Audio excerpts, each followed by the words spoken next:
Hello everyone, তোমরা সবাই কেমন আছো? আমি খুব ভালো আছি। তোমাদের সকলকে আমার আরেকটি নতুন ভিডিওতে অনেক অনেক ওয়েলকাম। তো দেখো, বাইরে বৃষ্টি হচ্ছে। তো চলো, আজকে তোমাদের সাথে আমি একটা রান্নার ভিডিও শেয়ার করব।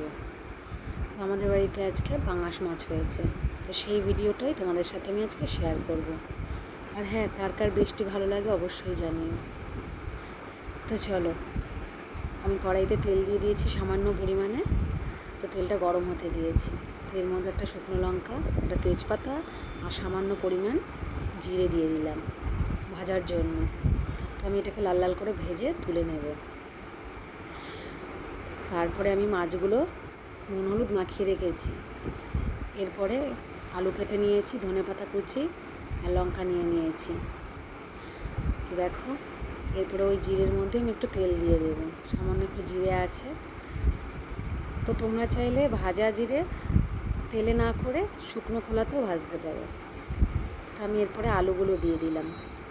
সামান্য পরিমাণ নুন দিয়ে দেবো, কারণ আমি তো মাছে নুন মাখিয়ে রেখেছি। তো এরপরে আলু ভাজা হয়ে গেছে আমার। তো আমি মাছগুলোকে দিয়ে দেবো। এগুলো পাঙাশ মাছ, একটু ছোটো সাইজের।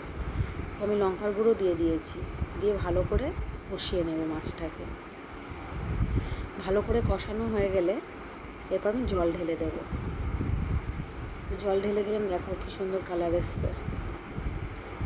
তো আমি এখন জলটাকে ফুটতে দেব, ভালো করে হতে দেবো, মাছগুলোকে ডুবিয়ে দেব। তো দেখো আমার মাছ ফুটে গেছে। এখন আমি মশলাটা করে নিয়েছি, যে সেই মশলাটা দিয়ে দেব।